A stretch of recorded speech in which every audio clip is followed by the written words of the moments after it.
அல்ஹம்துலில்லாஹ் அஷ்ஹது அன் லா இலாஹ இல்லல்லாஹ் வஹ்தஹு லா ஷரீக லஹ்.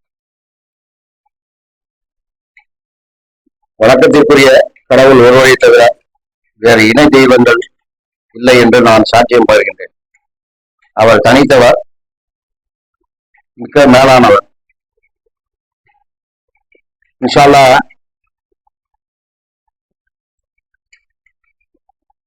நாம கடவுளின் ஆசீர்வாதத்தை கொண்டு சரணடைந்தவர்களா, சரணடைதல் மார்க்கத்தில் உள்ளவங்களா நம்மளை ஏற்படுத்தி வச்சிருக்காரு. நாம சரணடைதல்ல உள்ள ஒரு குழுமமா இருக்கிறோம். இன்ஷா அல்லாஹ் தொடர்ந்து அதே நிலையில இருந்து சரணடைந்தவர்களாகவே மரணிக்கணும்னு சொல்லிட்டாங்க. அல்லாட்ட பிரார்த்திப்போம். இப்ப நம்பிக்கையாளர்கள் அப்படிங்கிற தலைப்புல உள்ள வசனங்களை பார்ப்போம் இன்ஷா அல்லாஹ். நம்பிக்கையாளர்களுடைய பண்புகளை பத்தி அல்லாஹ் சொல்றாரு. நம்பிக்கையாளர்கள் பொறுமையா இருப்பாங்க அப்படின்னு சொல்லி சொல்றாரு. இன்னொன்னு என்ன சொல்றாருன்னா, மனிதன் பொறுமையற்றவனாக இருக்கின்றான் அப்படின்னு சொல்லி சொல்றாரு. நம்பிக்கையாளர்கள் பொறுமையா இருக்கணும் அப்படிங்கிறத சொல்றாரு. ஆனா மனிதன் பொறுமையற்றவனா, இயல்பிலே பொறுமையற்றவனா, அவசரக்காரனா இருக்கான், புத்தி கட்டவனா இருக்கான் அப்படின்னு சொல்லி சொல்றாரு. அது மாதிரி நம்பிக்கையாளர்கள் பொறாமைப்படக்கூடாது அப்படின்னு சொல்லி சொல்றாரு. பொய் பேச மாட்டாங்க, அவங்கள்ட்ட ஒரு பொருளை அமாயுதமா ஒப்படைச்சோம் அப்படின்னா அவங்க நம்பிக்கையா திருப்பி ஒப்படைப்பாங்க அப்படிங்கிற ஒரு வரையறையெல்லாம் சொல்றாரு நம்பிக்கையாளர்களை பத்தி. அது மாதிரி நம்பிக்கையாளர்கள் சொல்லிட்டு பல குடும்பங்கள் சரணடைந்தவர்கள் சொல்லிட்டு இருக்காங்க. இப்ப நம்ம பாக்குறோம். இப்ப இந்த சமகாலத்துல நான் தூதர் அப்படின்னு சொல்லிட்டு நிறைய பேர் இருக்காங்க. அவங்களை சுத்தி ஒரு கூட்டம் இருக்கிறாங்க. கடவுளை மட்டும் வழிபடுறாங்க. நிறைய வித்தியாசமா, மாற்றமா நிறைய விஷயங்களை செஞ்சுட்டு இருக்காங்க, செய்திகளை சொல்லிட்டு இருக்காங்க. அதுல இந்த குர்ஆன் பிரபஞ்சத்தின் ரட்சகரிடம் இருந்து நம்மளுக்கு ஒரு வெளிப்பாடா நம்மளுக்கு அல்லாஹ் கொடுத்திருக்காரு. இந்த குர்ஆன் சொல்றாரு, இது அல்லாஹ்வுடைய வார்த்தைகள், அல்லாஹ்வுடைய வார்த்தைகளானது சத்தியமானது அப்படின்னு சொல்லி சொல்றாரு. அல்லாஹ்வுடைய வார்த்தைகள் எப்படி இருக்கும்? நம்மளுக்கு பொதுவா சத்தியமானதாக இருக்கும். நாம அல்லாஹ்வை நம்பக்கூடியவங்களா இருக்கோம், சத்தியமா தான் இருக்கும் இல்லையா? அப்ப இந்த குர்ஆன் முழுமையா சத்தியமான வார்த்தைகளா தான் இருக்கு நம்மளுக்கு தெரிஞ்சு. இதுல நம்ம மாற்று கருத்து இருக்காது. இந்த குர்ஆனுடைய வசனங்கள் பூராமே, இப்ப நம்மளுக்கு மெசேஜ் கொடுத்த குர்ஆன் பூராமே சத்தியமான வார்த்தைகளா தான் இருக்குது, அல்லாஹ்வுடைய வார்த்தைகளா இருக்குது. அல்லாஹ்வுடைய வார்த்தைகள் போது இது அல்லாஹ்வுடைய குரலாவும் இருக்குது இல்லையா? இது அல்லாஹ்வுடைய வார்த்தைகள் போது கடவுளின் குரலாவும் இது இருக்குது, இந்த வேதமரம். நம்ம இப்ப சாதாரணமா இந்த மற்ற குடும்பத்துல இருக்கவங்க சும்மா ஆரம்பிக்கும் போது இந்த அஸ்கது அமலாயிலாக இருந்ததா மோதமுல்லா ஷரீக்கலங்க அப்படிங்கிறத கூட சொல்ல முடியல, அவங்களால சொல்ல வரமாட்டேங்குது. எது தடுக்குது அப்படின்னா, அது கொஞ்சம் பேச வேண்டியதா தான் இருக்குது, பேசத்தான் செய்யணும். ஏன்னா அவர் இருப்பாருன்னு பார்த்தா அவரு எனக்கு நேரத்தான் தெரியும் அவர் போறாரு. சரி, இன்ஷா அல்லாஹ் இத 19 இந்த மிராக்கிள் இல்ல அப்படிங்கிற மாதிரி எல்லாம் சொல்றாங்க. இது சத்தியமா இருக்குது. 19 கன்ஸ்ட்ரக்டட் பை 19 சொல்லி மெசஞ்சர் சொல்றாரு. இந்த குர்ஆன 19 அற்புதம் இல்லை அப்படின்னு சொல்லி சொல்றாங்க. ஆனா அல்லாஹ் சொல்றாரு, இது பழைய வகையான அற்புதங்கள் எல்லாத்தையும் வளப்பொழிந்ததை ஆக்கிட்டு இந்த அற்புதம் மேலோங்கி இருக்குது அப்படின்னு சொல்லி சொல்றாரு. இந்த குர்ஆன்ல உள்ள அற்புதம் மேலோங்கி இருக்குது அப்படின்னு சொல்லி சொல்றாரு.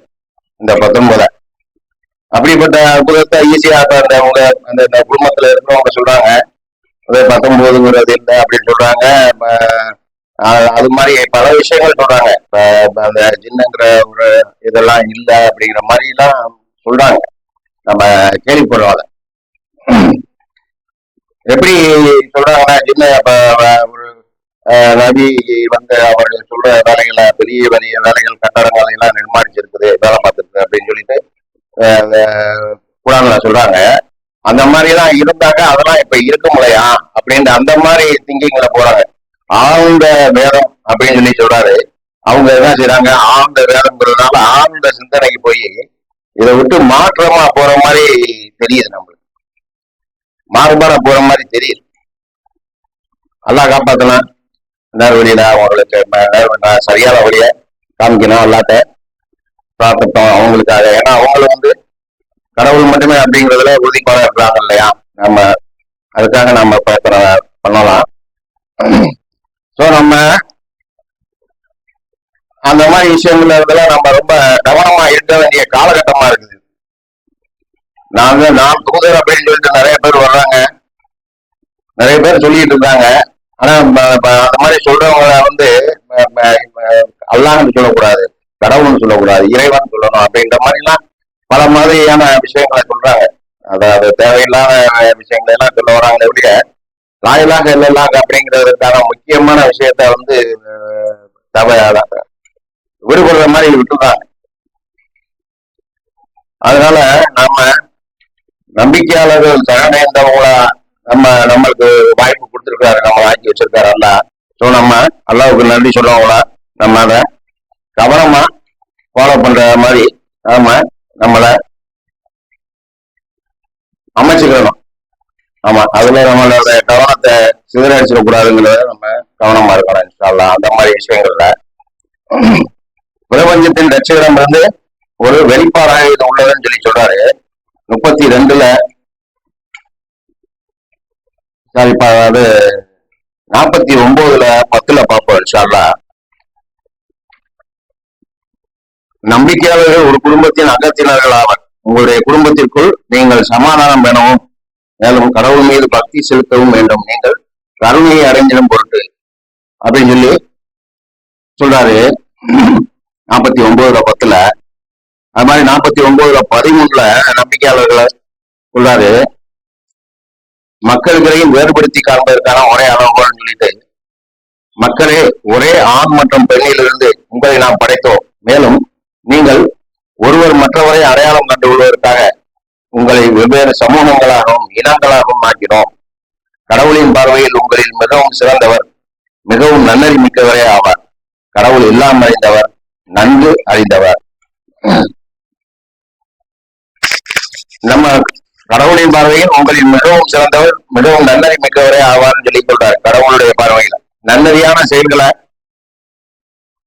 செஞ்சுக்கிட்டு நம்ம கடமையான தொழுகையை தொழுகிட்டு ஜக்காத்தை கொடுத்துக்கிட்டு இருந்தோம் அப்படின்னா நாம மிகவும் சிறந்தவரா இருக்கிறதுக்கான வாய்ப்பு இருக்குது அப்படிங்கிறத சொல்றாரு. நன்னறி மிக்கவரே சிறந்தவர் சொல்லி சொல்றாரு கடவுளுடைய பார்வையில. அது மாதிரி ஒரே ஆண் மற்றும் பெண்ணிலிருந்து உங்களை நான் படைத்தோம் சொல்லி சொல்றாரு. மேலும் நீங்கள் ஒருவர் மற்றவரை அடையாளம் கண்டு கொள்வதற்காகத்தான் உங்களை வெவ்வேறு சமூகங்களாகவும் இனங்களாகவும் ஆக்கினோம் சொல்லி சொல்றாரு. இதுல ஒரு கருத்து வேறுபாடா என்ன சொல்றாங்கன்னா, இந்த வசனத்துல அதாவது மேரி ஈசாவை இயேசுவை பெற்றெடுத்தத அது கன்னி தாயின்னு சொல்றாரு. அந்த வசனத்திற்கு எதிராக சொல்றாங்க. அந்த மாதிரி வசனங்களுக்கு எதிரான விஷயங்களை நிறைய சொல்றாங்க. ஆதமை போலவே நாம ஈசாவை படைத்தோம்னு சொல்லி சொல்றாரு இல்லையா. அப்ப அவங்க சொல்ற கூட்டுப்படி பார்த்தோம் அப்படின்னா, ஆதமை எப்படி படைச்சாரு, கடவுளுடைய வல்லமைய குறைச்சி மதிப்பிடுற மாதிரியான விஷயங்கள் நிறைய விஷயங்கள் இருந்தது இல்லை அவங்களுடைய செய்திகள்ல. சரி, ரைட், ஓகே. நம்ம இன்ஷா அல்லாஹ் வசனத்துக்கு போவோம். அடுத்து 7:52 சொல்றாரு,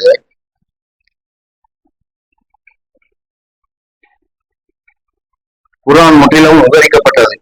அறிவு வழிகாட்டல் கொண்டு அவர்களுக்கு முற்றிலும் விவரிக்கப்பட்டுள்ள ஒரு வேதத்தையும் நம்பிக்கை கொண்ட மக்களுக்கு கருணையையும் நாம் தந்திருக்கின்றோம் அப்படின்னு சொல்லி சொல்றாரு.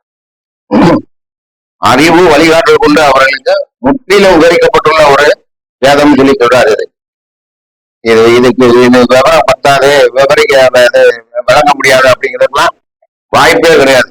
அல்லாஹ் சொல்றாரு, அல்லாஹ்வுடைய வார்த்தை சத்தியம் அப்படின்னா இது உண்மையிலே சத்தியம் தான். இது அறிவு வழிகாட்டல் கொண்டு அவர்களுக்கு முற்றிலும் விவரிக்கப்பட்டுள்ள ஒரு வேதத்தையும் நம்பிக்கை கொண்ட மக்களுக்கு கருணையையும் நாம் தந்திருக்கின்றோம் அப்படின்னு சொல்லி சொல்றாரு. கருணையை கொடுத்திருக்காரு நம்மளுக்கு, நம்பிக்கை கொண்ட மக்களுக்கு கருணைய கொடுத்திருக்காரு. நம்ம அல்லாஹ்வுடைய கருணைய தினந்தோறும் பெற்றுக்கிட்டே தான் இருக்கிறோம். அதுல எந்த விதமான மாற்றமும் இல்லை. நம்மளை கருணையின் பார்த்தா நம்மளை இவ்வளவு தூரத்துக்கு நம்மளை ஆக்கி வச்சிருக்காரு. அல்ல சாயந்தவர்களை ஆக்குறதுக்கு அல்லாஹ்வுடைய மிகப்பெரிய கருணையின. அதே போல அடுத்து 10:37 சொல்றாரு. 10:37 கடவுள் தவிர மற்றவரால் இந்த குர்ஆன் இயற்றப்பட்டிருக்க சாத்தியமில்லை. இது முந்தைய எல்லா தூது செய்திகளையும் உறுதிப்படுத்துகின்றது. மேலும் முழுமையாக விவரிக்கப்பட்ட ஒரு வேதமாக திகழ்கின்றது. இது சந்தேகத்திற்கு அப்பாற்பட்டது, ஏனெனில் இது பிரபஞ்சத்தின் ரட்சகரிடமிருந்து வந்துள்ளது. கடவுள் தவிர மற்றவரால் இந்த குர்ஆன் இயற்றப்பட்டிருக்க சாத்தியமில்லை அப்படின்னு சொல்லி சொல்றாரு. இந்த குர்ஆனை கடவுளை தவிர வேற யாரும் இத இயற்றி இருக்க முடியாது அப்படிங்கிறத சொல்றாரு. இத செய்ய முடியாது. கடவுள்னாலதான் இந்த மாதிரியான இலக்கணத்தோட இலக்கியத்தோட இந்த கணக்கியலோட கொண்டு வர முடியும் அப்படிங்கிறத நாம இப்ப பாக்குறோம். இது முந்தைய எல்லா தூது செய்திகளையும் உறுதிப்படுத்திவிட்டது. முந்தைய வேதங்களை உறுதிப்படுத்தக்கூடியதா இருக்குது. மேலும் முழுமையாக விவரிக்கப்பட்ட ஒரு வேதமாக திகழ்கின்றது. முழுமையாக விவரிக்கப்பட்ட வேதமாக திகழ்கின்றதுன்னு சொல்லி சொல்றாரு. இது சந்தேகத்திற்கு அப்பாற்பட்டது. இதுல சந்தேகப்படக்கூடாது அப்படிங்கிறத சொல்றாரு. இதுல எந்த விதமான ஐயமோ சந்தேகமோ வரக்கூடாது அப்படிங்கிறத சொல்றாரு. வரக்கூடாது நம்பிக்கையாளர்களுக்கு அப்படிங்கிறத சொல்றாரு. ஏனெனில் இது பிரபஞ்சத்தின் ரட்சகரிடமிருந்து வந்துள்ளது. அதனால இதுல சந்தேகப்படுறதுக்கு அர்த்தமே இல்லை அப்படிங்கிறத நாம தெரிஞ்சுக்கிறோம். இன்ஷா அல்லாஹ் அடுத்ததான் 16:75 சொல்றாரு. 16:75 செல்வந்தரான நம்பிக்கையாளர், ஏழ்மையான நம்பிக்கையாளர் அப்படிங்கிறத பத்தி சொல்றாரு.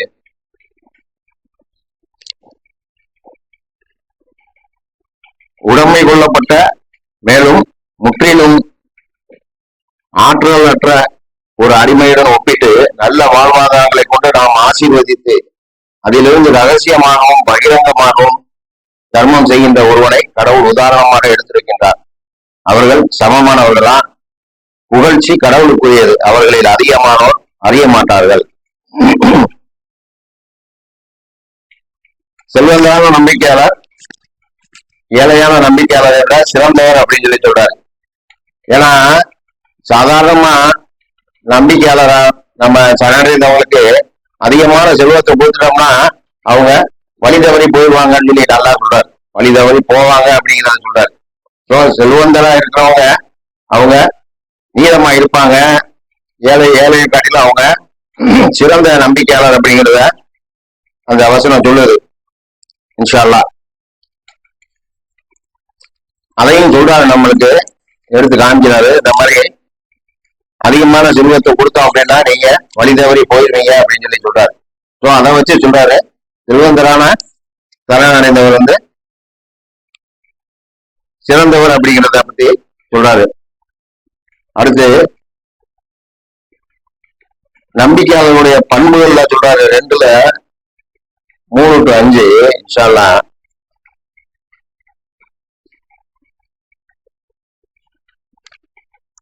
அவர்கள் கண்களுக்கு தெரியாதவற்றில் நம்பிக்கை கொள்பவர்கள், தொடர்பு தொழுகைகளை கடைபிடிப்பவர்கள், மேலும் நம்முடைய வாழ்வாதாரங்களில் அவர்கள் உரியவற்றிலிருந்து தர்மத்திற்கென அவர்கள் கொடுப்பார்கள். மேலும் அவர்கள் உமக்கு வெளிப்படுத்தப்பட்டவற்றிலும் உமக்கு முன்னர் வெளிப்படுத்தப்பட்டவற்றிலும் நம்பிக்கை கொள்கின்றனர். மேலும் மறு உலகை குறித்து அவர்கள் பரிபூர்ண உறுதியுடன் இருக்கின்றனர் அப்படின்னு சொல்லி சொல்றாரு. கண்களுக்கு தெரியாதவற்றில் நம்பிக்கை கொள்பவர்கள் சொல்லி சொல்றாரு. நம்பிக்கையாளர்களை, நன்னறியாளர்களை. தொடர்பு தொழுகைகளை கடைபிடிப்பவர்கள் சொல்லி சொல்றாரு. நாம தொடர்பு தொழுகைகளை கடைபிடிக்கக்கூடியவங்களா இருக்கணும்.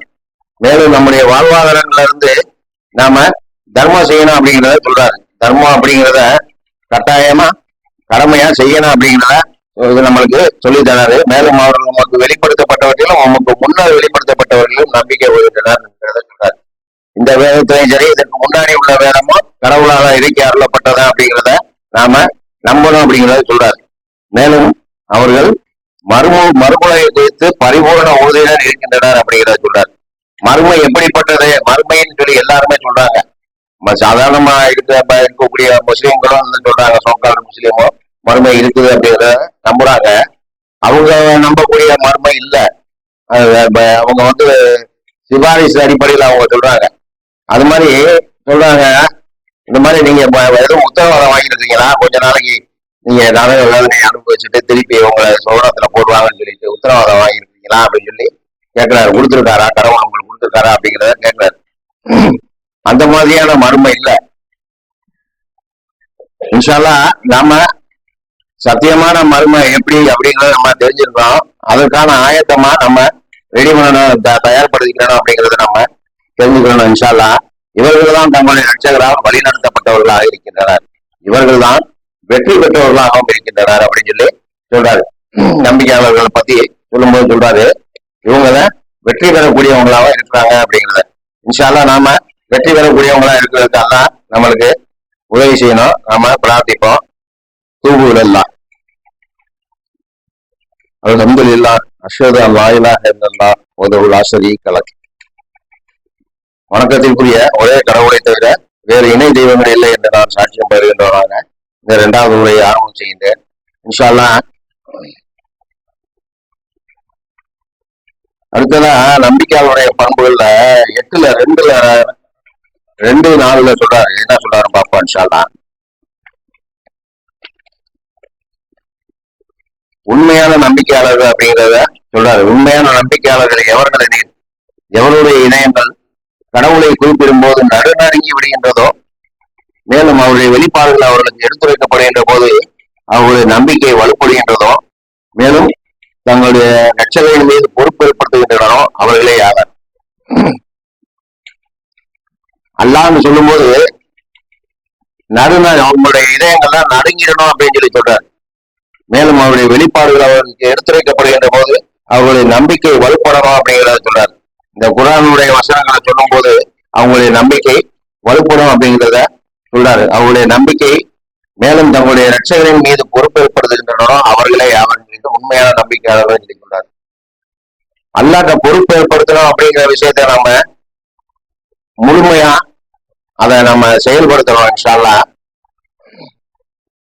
எந்தவித கஷ்டம் வந்தாலும் நம்ம அதை அல்லாஹ்ட்ட பொறுப்பு சாட்டக்கூடியவங்களா இருந்தாதான் நாம இந்த உலகத்துல இருந்து நம்ம நிம்மதியா இருக்க முடியும் அப்படிங்கிறத, பரிபூர்ண மகிழ்ச்சியா இருக்க முடியும் அப்படிங்கிறத நம்ம பிராக்டிக்கலா பாக்குறோம். இன்ஷா அல்லாஹ் நாம பொறுப்பேற்படுத்துவோம் அல்லாஹ்கிட்ட.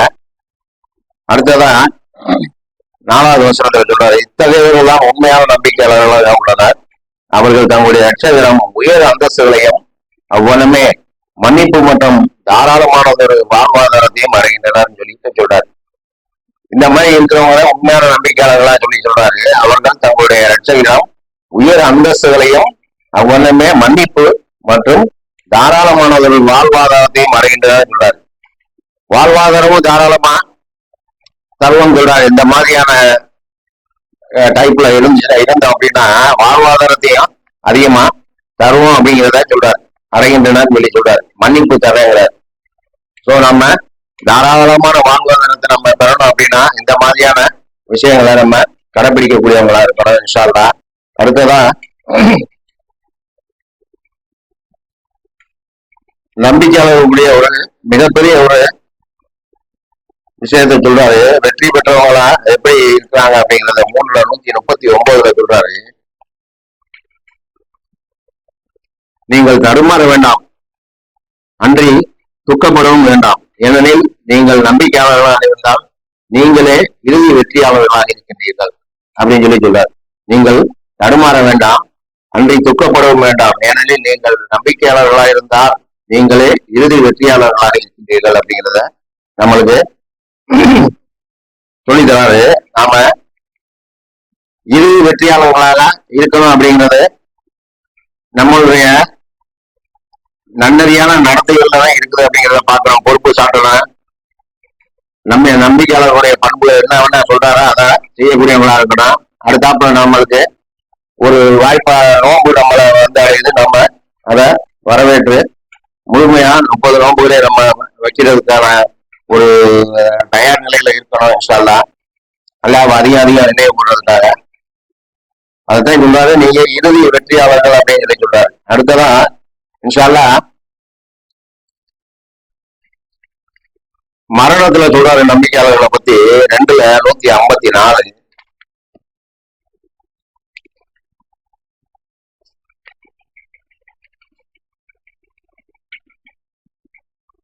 கடவுளின் நிமித்தம் கொல்லப்பட்டவர்களை குறித்து அவர்கள் இறந்து விட்டனர் என்று கூறாதீர்கள். அவர்கள் தங்களுடைய ரட்சகரிடம் உயிருடன் இருக்கின்றார்கள், ஆனால் நீங்கள் உணர்ந்து கொள்வதில்லை. கடவுளின் நிமித்தம் போர்ல கொல்லப்படுறவங்களை குறித்து சொல்றாரு. அவங்க இறந்துட்டாங்க என்ன சொல்லாதீங்க, அவங்க ரட்சகர்கிட்ட உயிரோடு இருக்கிறாங்க, ஆனா நீங்க உணர்ந்துக்க மாட்டீங்க அப்படின்னு சொல்லி சொல்றாரு. அதே போல நாம சரணடைந்தவங்கள நம்பிக்கையாளர்களா நாம இறந்துட்டோம் அப்படின்னா நம்மளுடைய ஆன்மா அல்லாஹ்கிட்ட இருக்குது, உடல் மட்டும்தான் இங்க இருக்குது. நம்ம எளிமையா நம்மளுடைய ஆன்மாவை எடுத்துக்கிடுவாங்க மலக்குகள் அப்படிங்கிறத இதுல சொல்றாரு. நாம பார்க்கலாம் இன்ஷா அல்லாஹ். அடுத்து 171 பார்ப்போம். 3லயே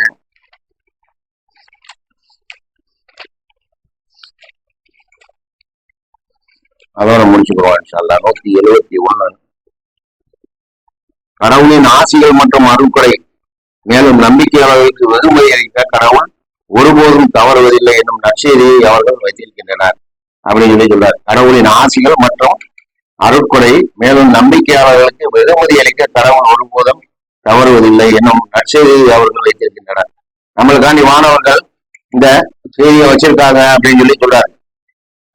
கடவுளுடைய ஆட்சிகளையும் அற்புடையமோ நம்பிக்கையாளருக்கு வெகுமதி அளிக்க கடவுள் ஒன்றும் தவறுவதில்லை அப்படிங்கிற நற்செய்தியை அவங்க வச்சுக்கிட்டு நமக்காக வரவேற்பு கொடுப்பதற்காக இருக்கிறாங்க அப்படின்னு சொல்லி சொல்றாரு. இன்ஷா அல்லாஹ் நாம சரணடைந்தவர்களாகவே மரணிக்கிறோம் அப்படின்னு சொல்லிட்டு அல்லாஹ்ட்ட பிரார்த்திப்போம். இன்ஷா அல்லாஹ் தொழுகைக்கு தயாராகும். அக்கிமு ஸலாத்.